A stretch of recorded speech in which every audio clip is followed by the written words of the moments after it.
go, I release, and I know I forgive, I receive, I can feel, I believe, I am healed, I am whole, I release, I know.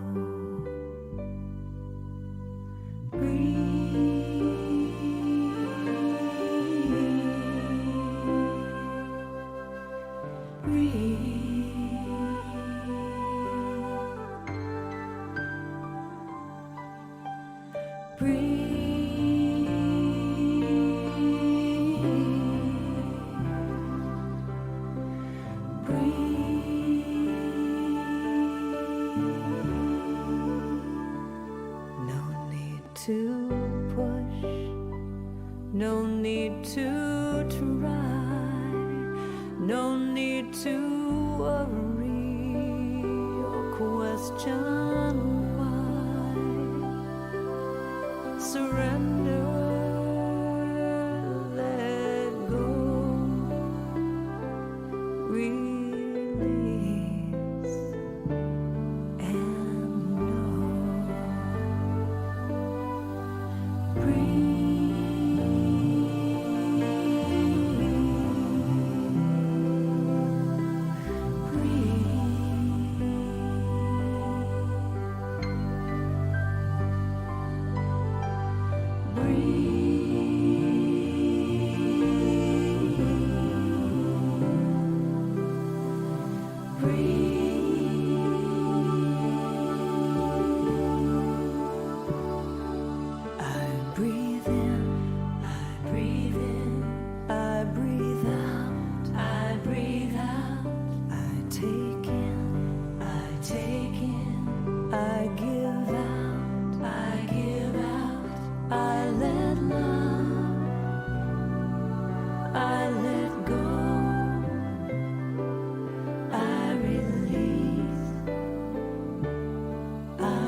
Kumaris, where a new world is opened up for you. From humble beginnings in India in 1936 to a global organization with over 8,000 centers in 110 countries and 1 million students worldwide. Through their tireless commitment, passionate heart, and determined spirit, the Brahma Kumaris arrived in America in 1974 and have since grown to 35 main centers throughout America. There are also 2 residential retreat centers, Peace Village, located in upstate New York, and Anubhuti, located in Novato, California. I want to just share a little bit about how the centers of Raj Yoga meditation began in United States. Actually, I was in Caribbean islands and I got invitation from New York that we want to start something about meditation. And it was in 1978 I came here, and we rented a very small apartment in Astoria. And from there, I found that a lot of people have interest. I realized that there is so much need, and from there onwards, then centers started in many other states.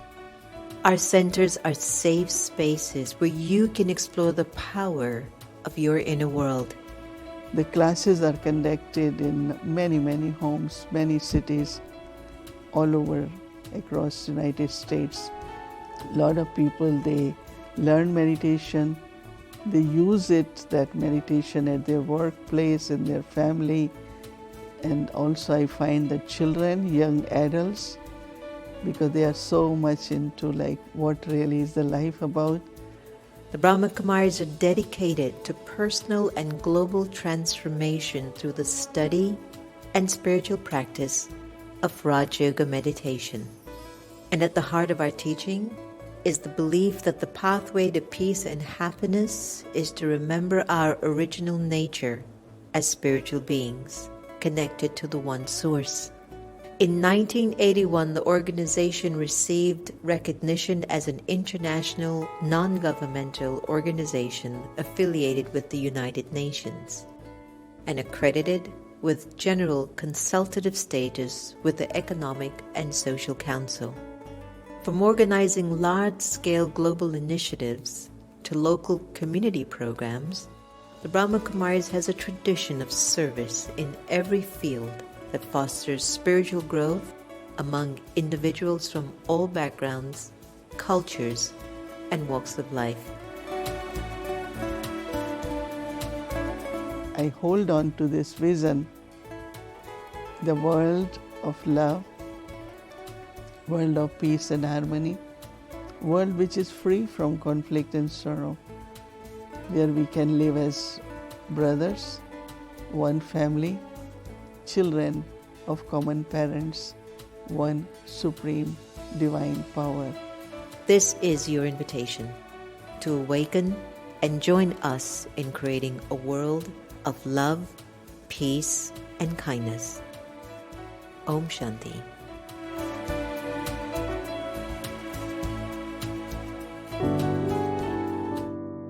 Om Shanti.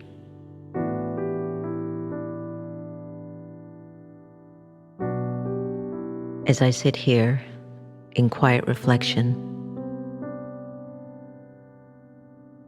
I'm reminded how my thoughts create my reality.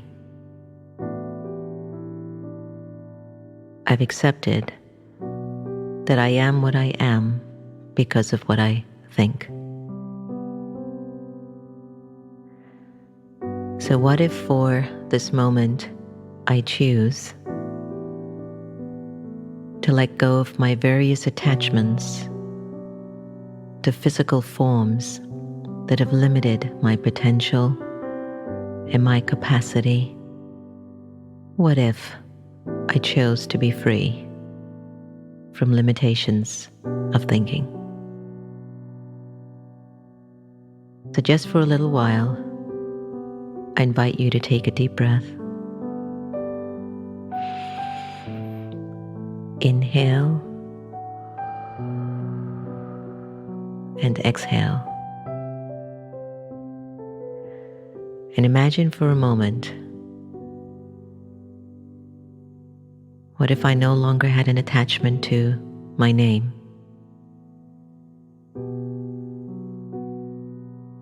How would that feel?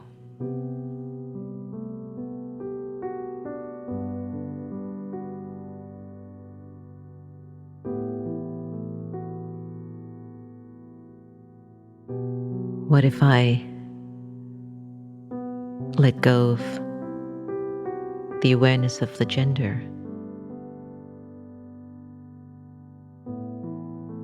What if I let go of the roles that I play,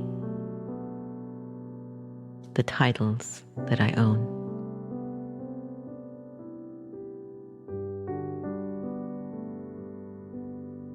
What if I decided to release thinking of myself as a religion,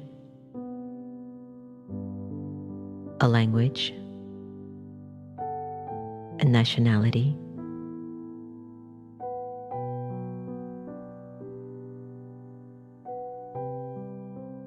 What if I choose to just let go of the name, gender, role, title, religion, language, nationality, and let go of the awareness of the body?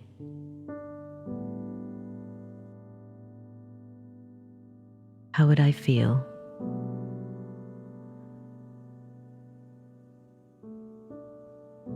Who would think of me in this awareness? And who would I think of? I would think of God.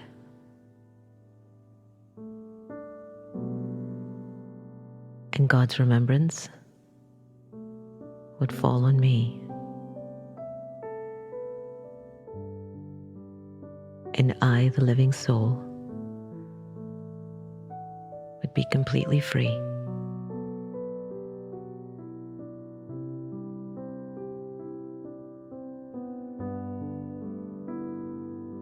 Let me just sit in this moment for a little longer.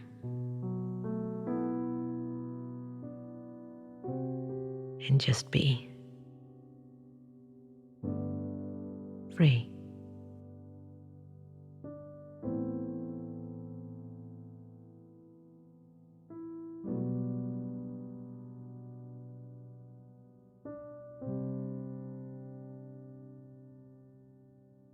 Now gently bring back the awareness of your gender, language, nationality, title, role, name, religion, whatever. Bring it back to your awareness and see if you can bring the experience of freedom and peace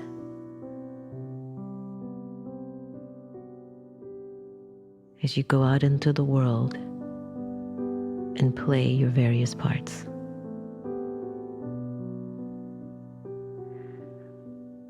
Om Shanti. Om Shanti. Om Shanti.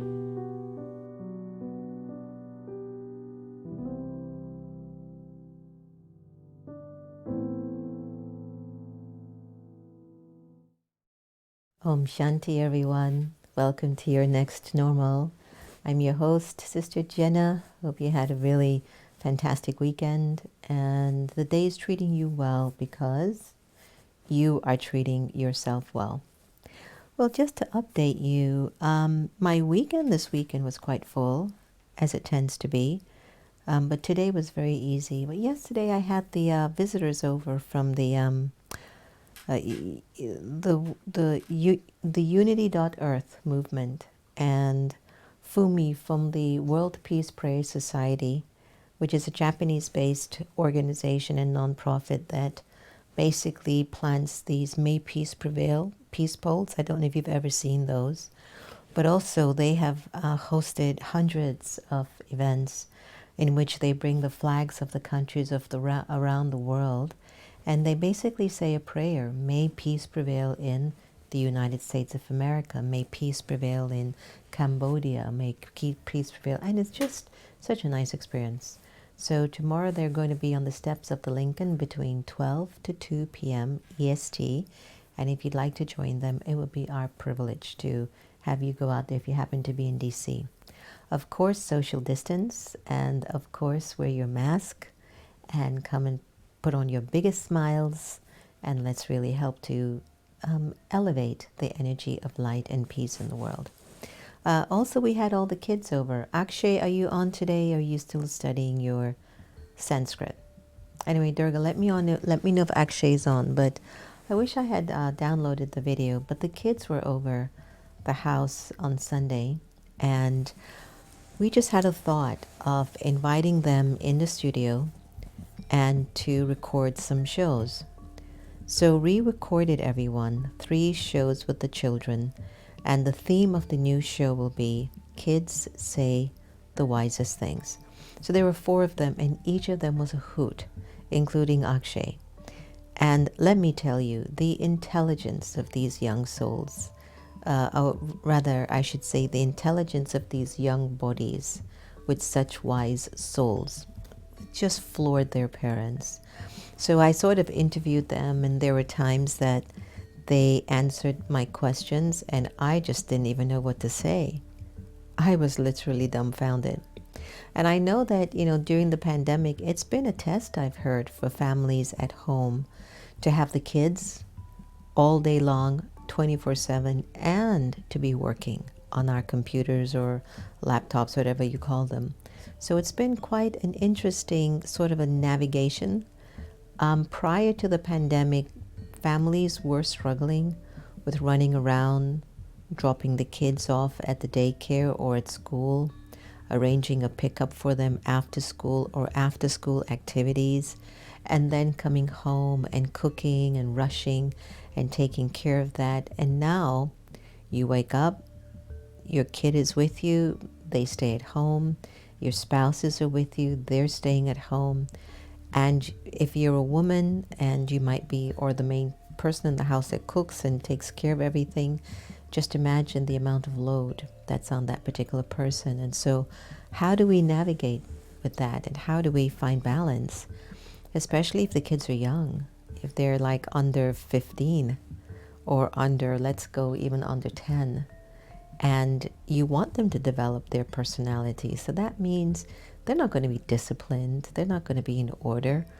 So how do you balance out that personal aspect while you're working on a laptop? We've seen a lot of interviews, Zoom experiences where the family is having a really important meeting on Zoom. And here comes the kid running in, daddy, daddy, mommy, mommy. And it just is crazy. There was even one, it's a beautiful journalist online, and her son just was nothing she could do. She just had to lift him up, hold him, and pat him while she's telling you about, World War III might be pending. And so it was just like, what is going on? And I'll have to tell you what I feel is good about that is all the kind of, all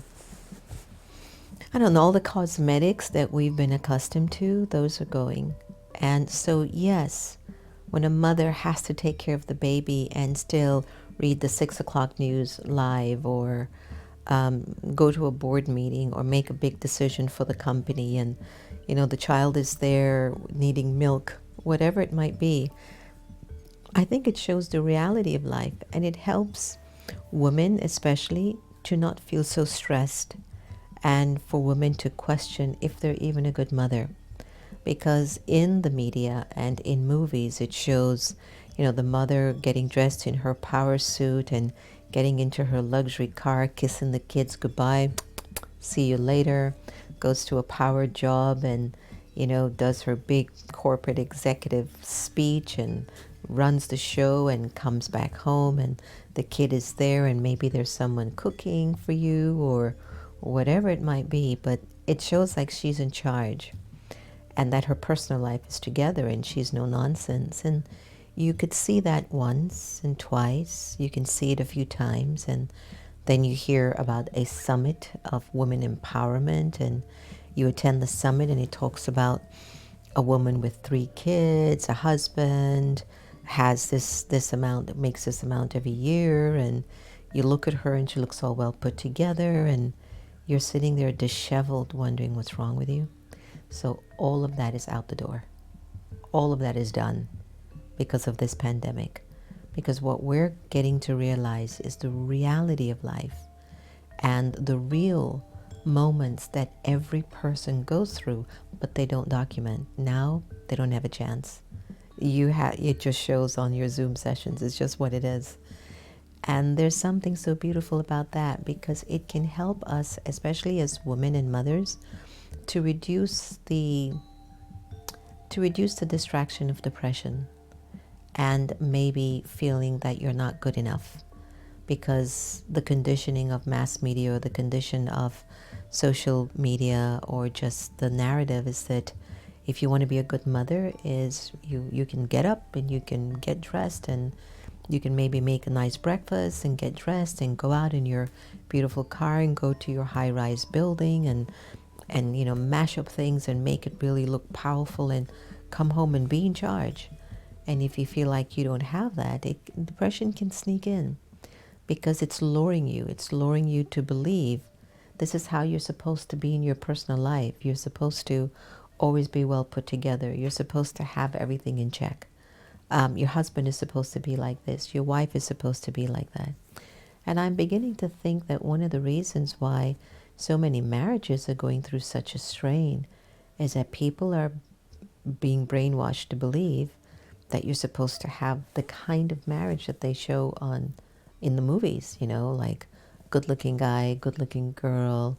You're supposed to give them whatever they need, the desires. I mean, hey, I like the ones where, the car drives up and there's a bow on it and it says, honey, this is for you. This is your anniversary.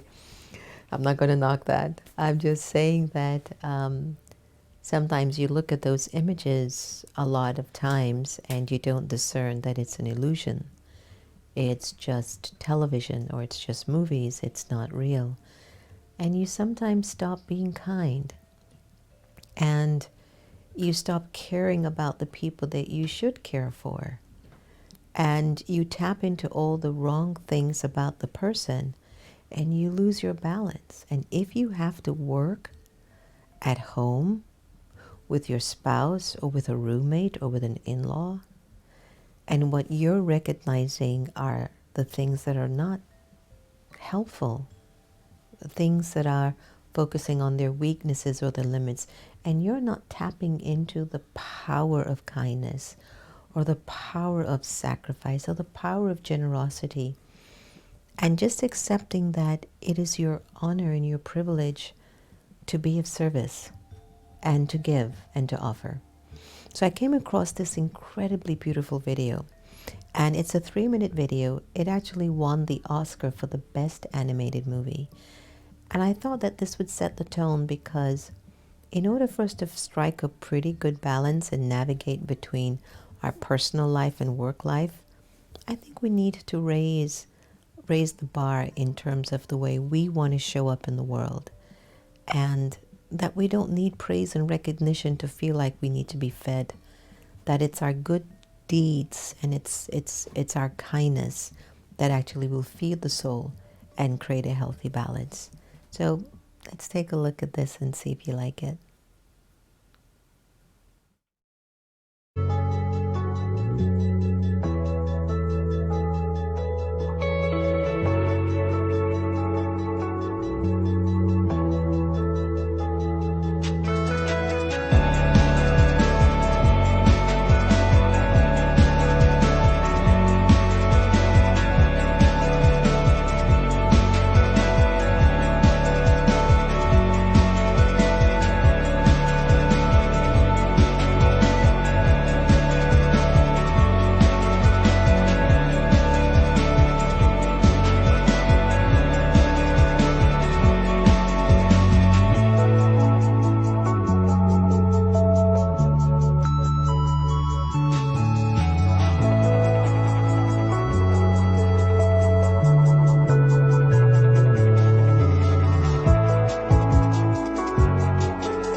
Wasn't that beautiful, everyone?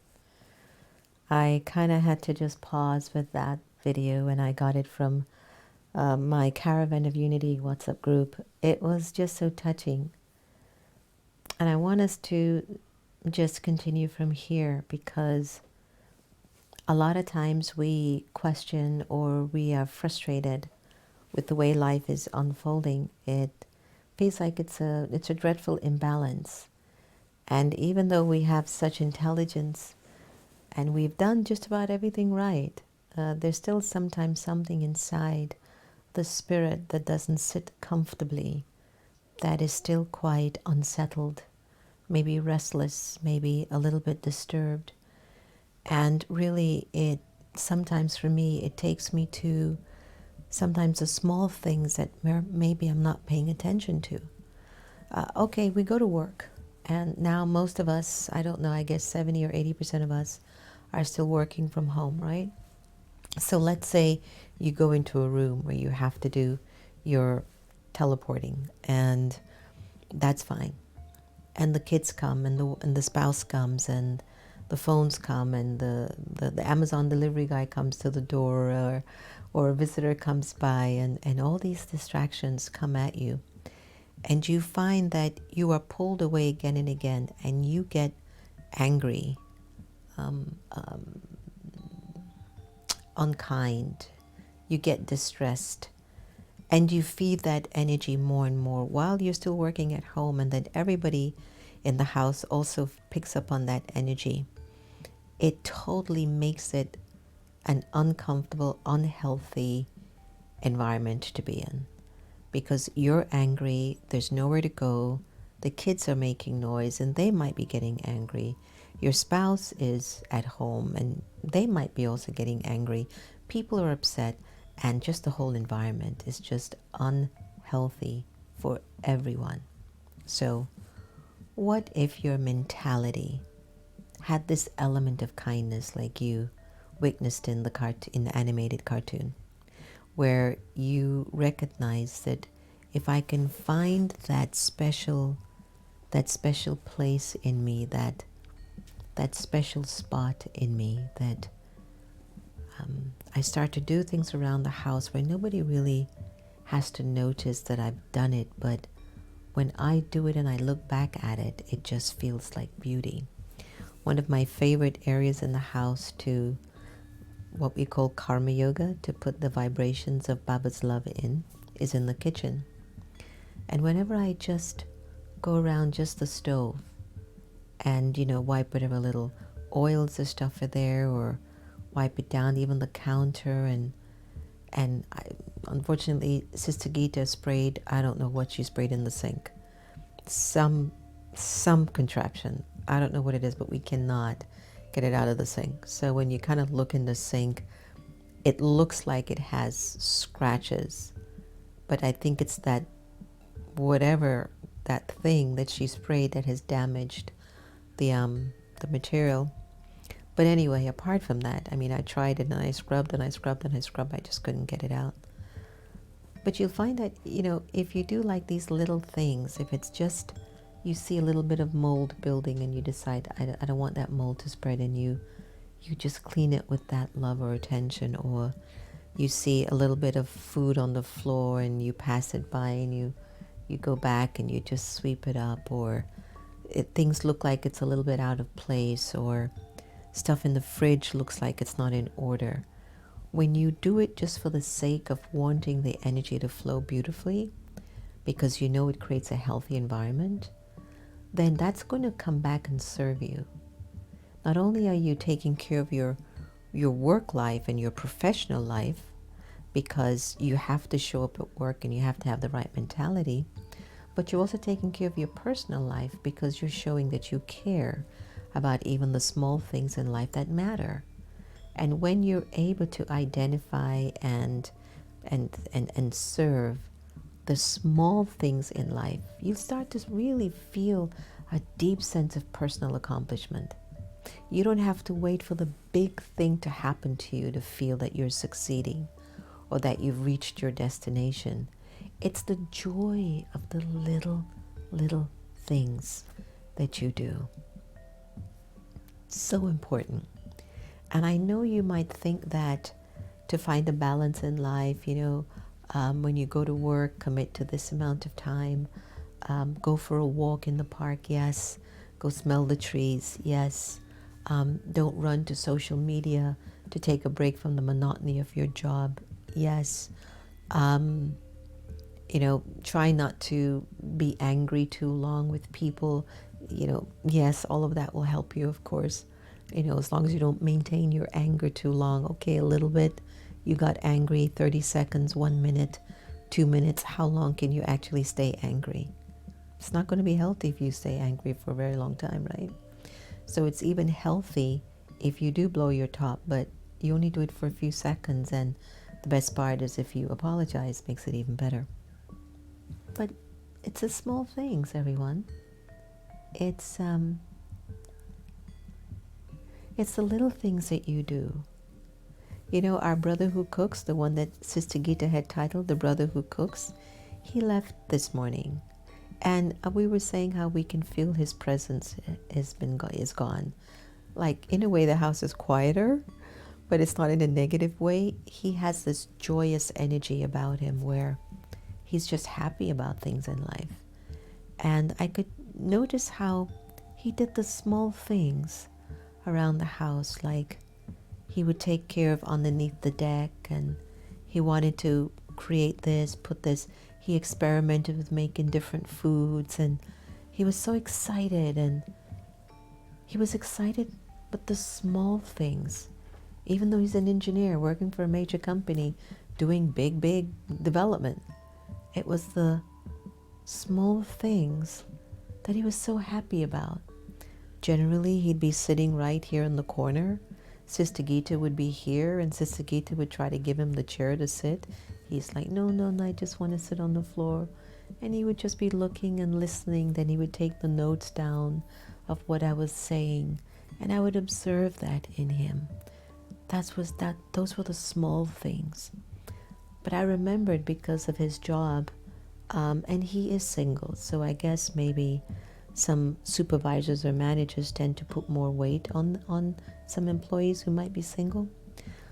But when your employer is calling you at 2 o'clock in the morning and is telling you to finish a project by 4 o'clock, and then you have to be on by 6 and then 8, and make sure that you're logging in it's just, where do they get a break? And so there are times that you also have to speak up to find your balance. You have to basically say, like, I want to finish the project, I will. It's just between 4 and 5 in the morning. I mean, I think I just need some sleep. It's just a different time limit. But people are under the fear that they could be replaced in their jobs. And it's a reality, because there's so many people, especially IT engineers in India. They're like a dime a dozen. And they will take a job in an instant. Now in America, it's not so easy because of the H1 tensions between the current administration, which actually gives people a chance now to do the work. But I guess because of teleporting, people can now hire you and you can be in another country. I'm just saying, you don't even need to come to America anymore to work a job in America. Anyway, back to my point. The small things that he did just really spoke volumes about who he is as a person. We would be out and we'd come back, and he's just walking back and forth, up and down, just around the nature, that he would just do that, and he would really be very open. And so that was one of the ways he would stimulate feelings in his heart, so that when he would sit at his computer and work it wouldn't feel so boring and so dry. So he wanted to do these small things that would stimulate feelings. Again, kindness is a feeling. And so when we're navigating through this sort of a, how do I build my profession or work and then personal life, make sure your feelings aren't getting tainted. That's what drives you up the most. If you can perform actions with feelings of appreciation, of joy, of curiosity, of innocence, of playfulness, just so many opportunities that can help you to really navigate through these particular interesting times. Anyway, as you know, for the last week, we've been supporting the Brahma Kumaris United Kingdom special 21-day program on soul consciousness. Of course, you know, I'm going to say, in order for your day to be lighter, to commit to pausing every hour on the hour for what we call traffic control.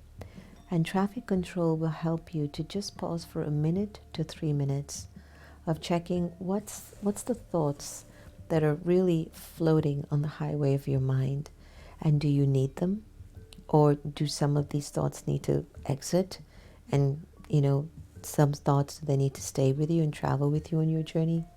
So again, another thing that can help us. And so when we look at soul consciousness, it's going to require meditation, because when you're soul conscious, your thoughts are useful, your thoughts are valuable, your thoughts are balanced. You are pretty much more focused and more clear. I have a joke to give you. We were working this afternoon, Antonia and myself, and when I get a moment, I want to, you know, sharpen up my skills with guitar and piano, and just to use my time in a good way. And I used to play the cello for 3 years. I had to lug that big cello home. And I'm struggling to find my notes or to remember notes now. So I have the little guitar next to me and I'm playing, and Antonia's go, don't forget, this thing has to, yeah, I'm waiting for you to get this thing. And I'm like, I got this. Sister Gita comes and she's reading the class of the day, and I'm talking with her, and then I got the speaker. I go, I want to play some music. And Antonia's like, aren't you going to do that thing that I gave you to do? I go, I got it. And then she said something to me. She says, well, you know, I don't want you to be distracted, because, you know, the guy's waiting on this. And I go, oh, and I just looked at her, because now we're having a work and personal life balance moment, right? And so I just said, okay, you have to retract that, because if it's one thing about Sister Jenna, she is not unfocused and she does not get distracted. Oh, but you were playing the guitar. I go, I'm creating feelings here for myself, right? Because I'm going to get my assignment done. Oh my gosh, she says, well, I didn't think you were going to think about this. And I go, well, you have to retract that, because if it's one thing I'm not a person that gets distracted very easily. I will choose to do something because I want to do it. And I know that this is done. And I knew that guy wasn't going to take any stuff from her immediately, because I know how certain people work. So I'm like, I'm going to get this out to you. I'm going to get it done. It's all good. And she goes, okay, well, I won't say that again to you. And I went, yeah, because I am the least unfocused person that I know. I can do 100 things and I stay focused on what my priority is. And I'll still have time to sit and look at the sun and gaze at the moon. You know, and so what that taught me, that scene, it's a work and a personal life experience it was. Because personally, I was creating feelings for me, because I don't like to work with flatness, which means I don't feel what I'm doing. And people who work without feelings, if you raise your children without feelings, if you deal with your husband or your wife without feelings, if you clean the house without feelings, if you write a letter without feelings, there is no balance, because you're not serving your spirit. So today I wanted to just serve my spirit, to listen to my songs while I draft the letters, or just hit a few notes on the guitar, an element of balance. Okay, so try that ever so often if you get a chance, because we need to bring that energy of creativity and fluidity in our day-to-day experience and day-to-day life, because it can get pretty dry. And especially the fact that in the USA we don't have a lot of well, let me reframe that.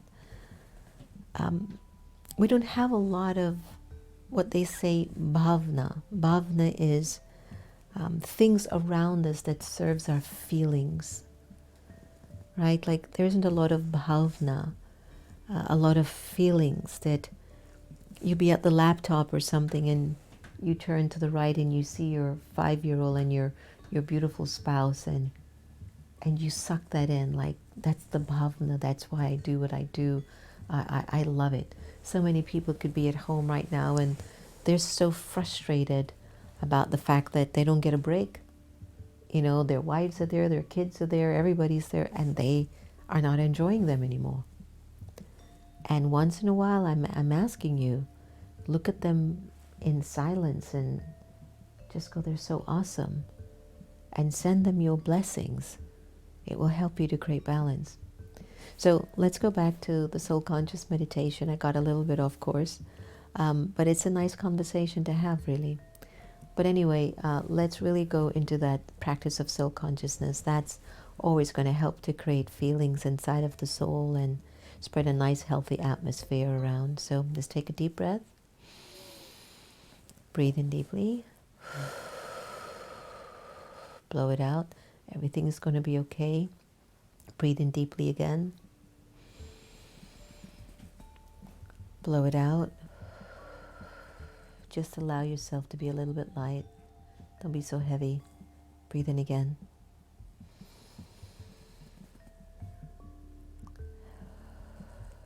Blow it out. Let's have some meditation.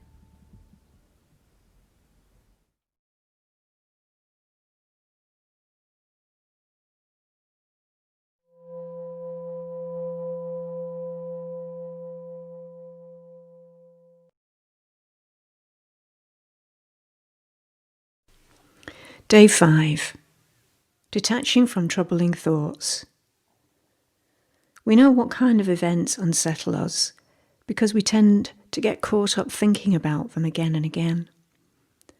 Similar events come up and the same thoughts appear in our mind, accompanied by the same uncomfortable feelings. Perhaps these thought-feeling patterns keep us awake at night and buzz around at the corners of our awareness during the day. We might even have worked out by now that these repetitive negative thoughts have never improved a single situation, but still we get pulled into them. So how can we still our mind when particular situations trouble us like this? First, we need to get clear about what the real problem is. And as you'll see if you gaze into your mind as the kind observer, in most instances, it's not the situations that are causing your discomfort. The real problem is a stream of thought patterns that you've built up over time in response to certain events. And it's this stream of thoughts that are unsettling you. If you could find a way to detach from these old thought patterns so they no longer affect you, then these situations would no longer unsettle you. You could respond to them differently. You could even enjoy responding to them differently. So how do we go about changing these damaging patterns? First, we need to pull ourselves free of the thought patterns that habitually fill our mind by first and foremost taking ourselves into the state of soul consciousness. The first step is always the kind observer of your mind. So become aware of what you're thinking and feeling right now. Gaze into your mind to see what's happening there. But be kind about what you see. Don't tell yourself off in any way.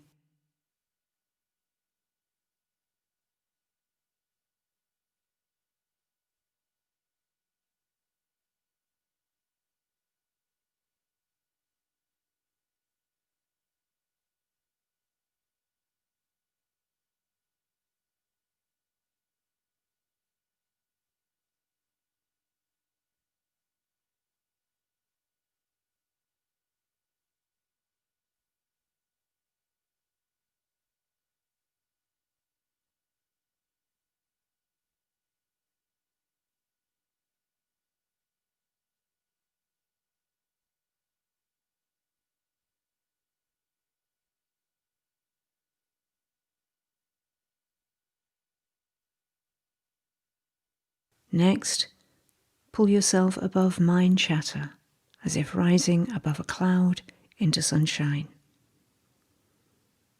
Take yourself into the gentle light of the higher self, the soul, the part of you that has love and kindness for everyone and everything.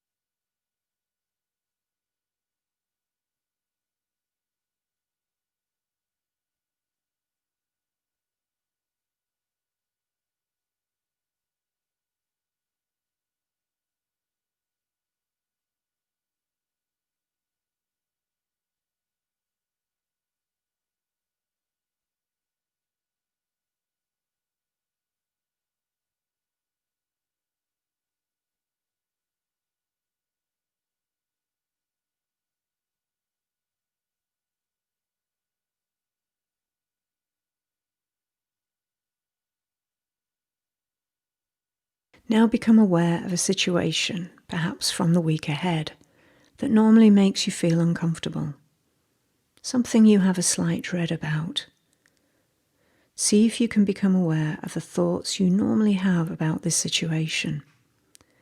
Just watch these thoughts with kindness. What would these thoughts normally make you feel like?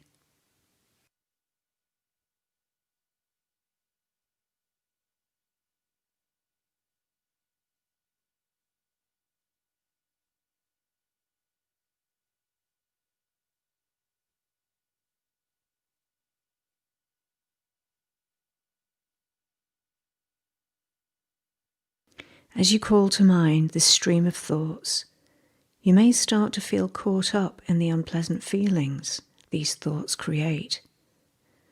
To help us come out of that experience at will, imagine this stream of thoughts as a river that you are immersed in, riding along inside its current, caught up in its turbulence. Now step out of that river of thought onto a soft, cool, grassy bank. From the bank, watch the river flow past. You can feel peaceful on the bank, watching the river flow by. You're not caught up in its turbulence anymore. You lean back and enjoy the peaceful feelings of the higher self. And from this experience, then imagine the situation that triggered these thought patterns again. This time, you imagine walking into that difficult situation with a sense of freedom from past responses. You feel totally free of them. You are free to be more loving, more peaceful. And because of these new feelings, you respond differently to the situation. And in turn, others respond differently to you because of the energy of love and calm you exude. You feel more centered. You're carrying a lovely feeling with you, and it's changing the way the situation unfolds. Spend a few minutes now in the silence that follows to imagine as fully as you can walking into that situation with this different set of feelings, and see how that situation could unfold.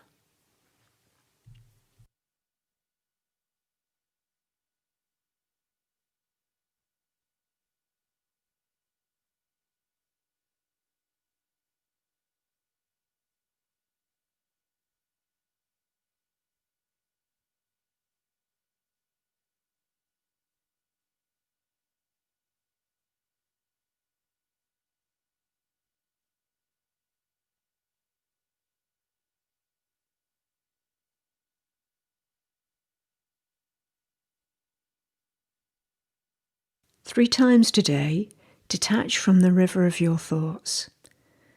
Step out of the flow of them completely.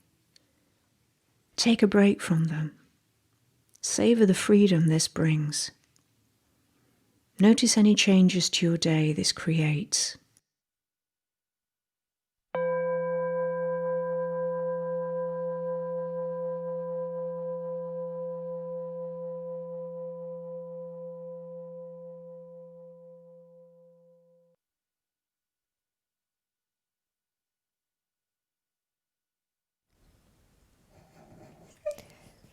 Welcome back, everyone. I've enjoyed those meditations because they slow you down, and the pauses in between them as well just gives us that space to really hold a moment. I'd like to make a request because right at the time when we were doing the meditation, Antonia had sent me something. Our friends in Napa Valley, apparently the bushfires have really gotten out of hand, and can we just hold a minute of just cool wind, sort of just throwing some cool wind over those fires? It just seems to be escalating quite strongly, and I was saying to myself, how much more can we take? How much more can the spirit take? Anyway, can we just hold a minute of just cooling down these fires in the Napa Valley area? Bonnie, we're with you, and all your friends and family in that area as well. Philip, everyone that we know in that area. Our retreat center in Novato, all of that, we are with you. So let us just blow some cool air and out the fire. Let's put it out with our cool thinking, with water of love.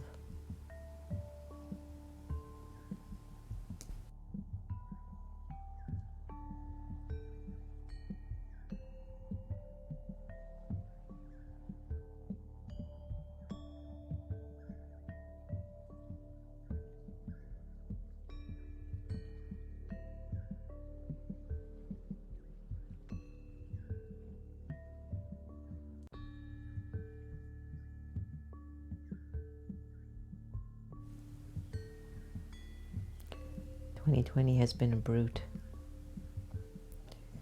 We started in January with the fires in Australia, and here we are still enjoying so many acres of land and property and people's lives being compromised in so many ways.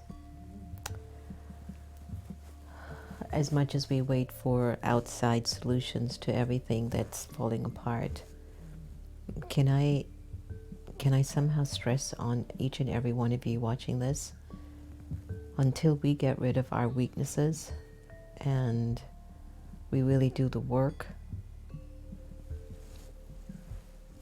and let go of those stories of trauma and pain and regret and grief. Now, of course, you don't have to force yourself to do it.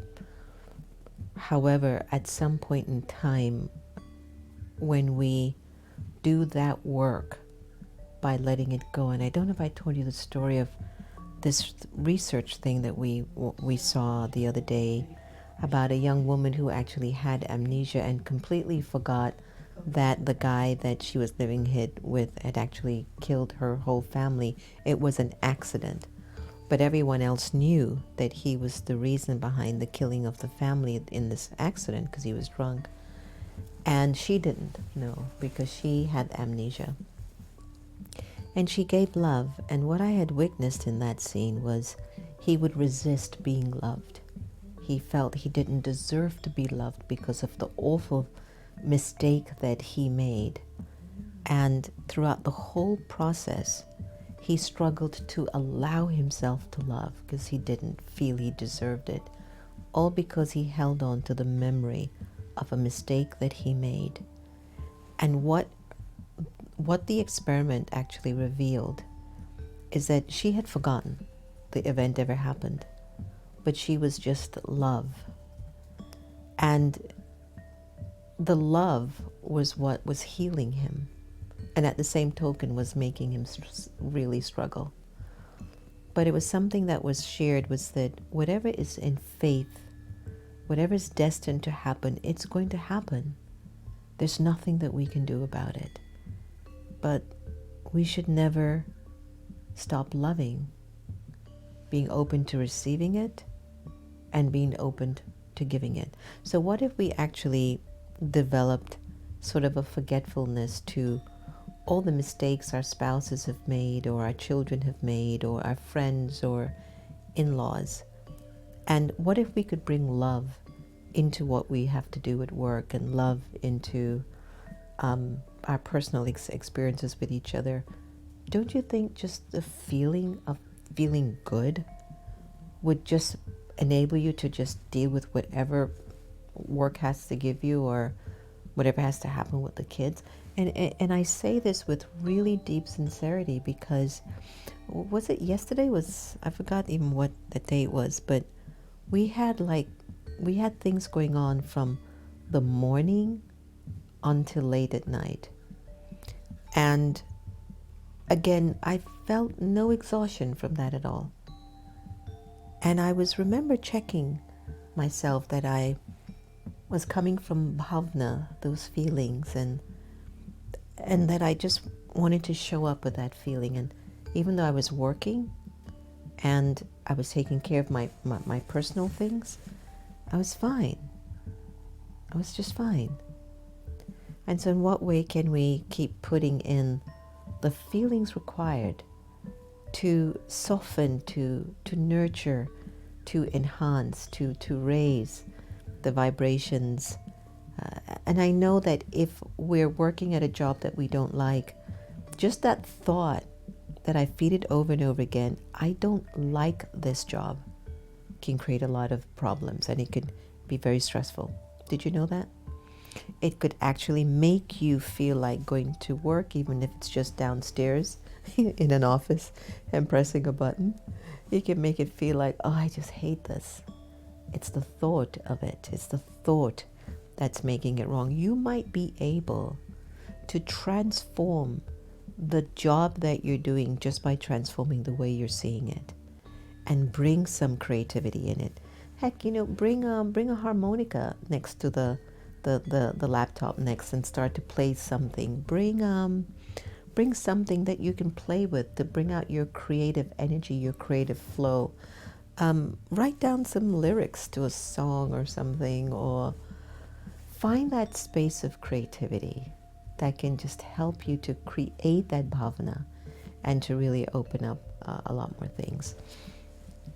Whenever I feel sort of restless, or sort of just, I don't feel settled, and nobody around me is helping, husband, wife, kids, in-laws, news, whatever, it's not helping, I go for a walk, I put on my favorite music, I'll write, I'll sit with Baba and talk to him about what's going on. I'll maybe have one of my favorite foods, or sometimes, depending on where I am inside, I will just sit with it. And I'll ask, what is it that you need? And it could be that instantly the thought comes, I need a break, I need to get away, I need this, I need that, I need support, I need cooperation, all of that. It goes, okay, I hear you. And you just say, I hear you. Well, let's see if we can make it happen. But we have to change our vibrations. So sometimes just talking to myself like that alleviates the feeling of restlessness, especially if I'm thinking more from here and not from here, not from the heart. I can get a little disturbed inside, and I lose sight of the beauty of life. I will actually lose sight about what's beautiful. Anyway, I hope today's thoughts have helped you about your navigating your work life and your personal life. Let me see who is on, and then we'll end, because tomorrow, by the way, if you're in the nation's capital or on Facebook, I don't do Facebook, so I really don't know what's going on, but I know Antonia, Santosh, and everybody is there with you, okay? But Unity Earth is doing their final gala and gathering at the steps of the Lincoln Memorial between 12 p.m. to 2 p.m. EST. and they'll have our beautiful Reverend Sylvia there. There will be music, performance, messages. Fuji from the World Peace Prayer Society will hold up flags, may peace prevail on earth. We would love for you to join in and put down where you want peace to prevail. What part of the city, country, town, the world. We're all going to be doing that from the Lincoln Memorial tomorrow between 12 and 2. And I have to give you a feeling of the Unity.Earth group of people and folks that are out there in the world doing some great stuff. Thank you so much for joining us tonight. And it's my pure wish that something touched your heart and mind this evening. And hopefully it touched December is Magical. Louise F., Ranju, Jennifer Scotland, Wendy, Samantha, Asmita, Indu, Praveen, and Miss Rue. Hope you're doing okay. Nikki Dicky, Kailesh, nice to have you. Wendy from Trinidad and Tobago, Wagwan. Wilma, also como estas from Colombia, and our beautiful Portia Davidson, who everyone loved on our show a while back. And Louise, nice to have you always. Calais, welcome. I think this is our first time meeting you on our little friendly group, so welcome to our beautiful, loving community. Bryn, nice to see you on. Nisi, good to have you. Elizabeth, Mani, nice to have you from the West Coast. Please stay safe. Erica G, Annette Shoba, and Nikhil Kumar Joshi. Lots of love to each and every one of you. We really appreciate you very much. And if I've missed you or missed your name, please know it's not intentional. Please know. I know one of the beautiful times that we have together is when we can give a shout out to each other or share a comment online and just talk a little bit with each other. It's just so beautiful. Denise Oliveri, nice to have you. Thank you so very much for joining us tonight as well, Denise. Always lovely to have you. Bill, nice to have been with you yesterday. Warm welcome to the family, and thank you so much. Lovely to really be in connection with all of you. So may peace prevail in your hearts. May peace prevail in your homes. May peace prevail in your city, your state, in your country, and in your world. Take care.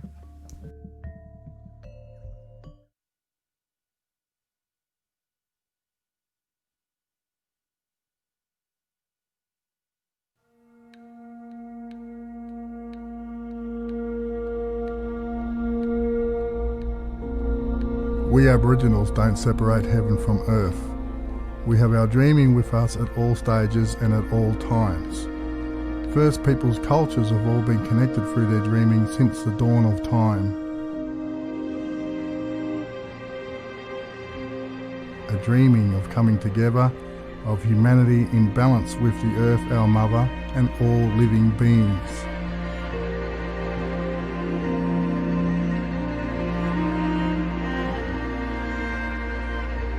The dream expressed itself anew when the world's religious and spiritual traditions came together for the first time at the Parliament of World Religions in Chicago in 1893. Sisters and brothers of America, we believe not only in universal toleration, but we accept all religions as true.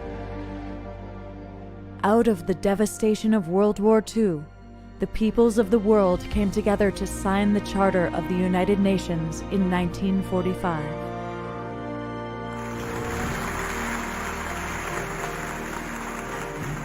Then, drawing on indigenous wisdom and following the guidance of the wisdom traditions of the world, people of all beliefs gathered to dream URI into being in the year 2000. Like the birth of a star, light becomes matter, thoughts become words, and dreams become reality.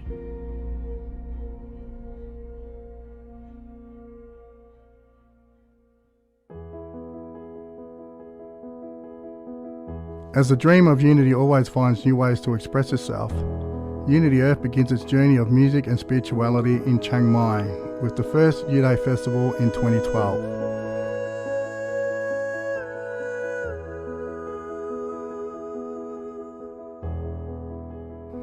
Unity Earth's road to 2020 began with an opening ceremony in New York in 2016.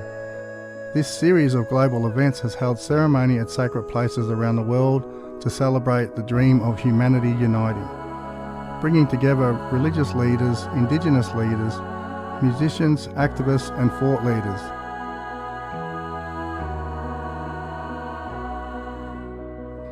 This sacred journey has included honouring the world's oldest living spiritual culture, the Australian Aboriginals, with the return to country of Mungo Man, then onto the cradle of civilization in the Rift Valley of Ethiopia, major events in North America, to the holy city of Varanasi in India,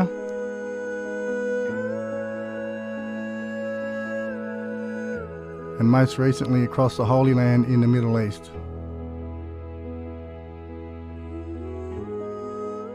This invitation is for you. This is your chance. If you feel even just an inkling of curiosity or interest in joining us on this great caravan of unity, then follow that call. Because you never know where it may lead. Something has prepared you. Something is calling you. Something is urging you into this. This is your chance to bring your gifts and your dream and your mission to make this world the fulfillment of all dreams and all missions. This is your chance. Don't let it go.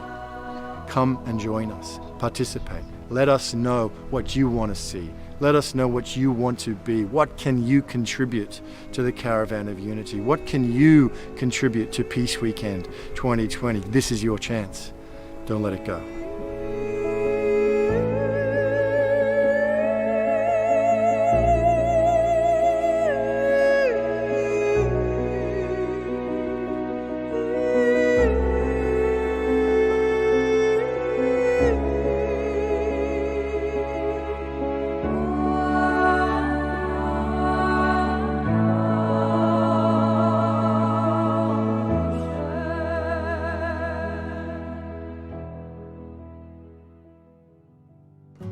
Calling all tribes and nations to gather. Unity is not a sameness, but rather it's a garden bursting with color, thriving in support of each other. You are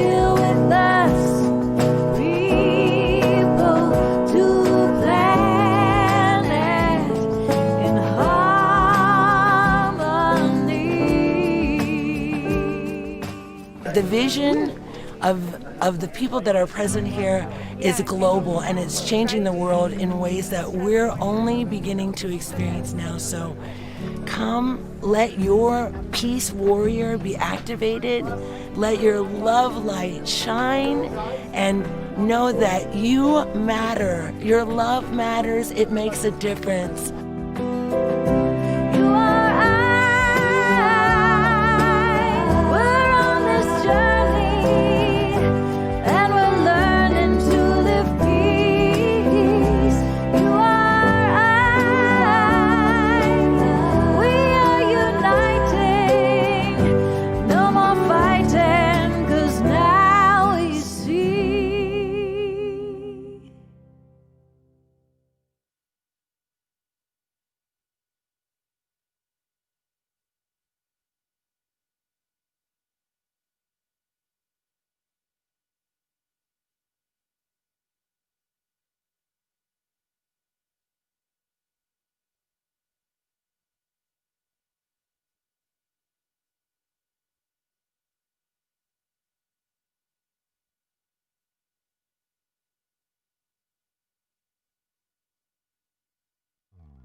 Thank you for this day, Spirit. Thank you for this day.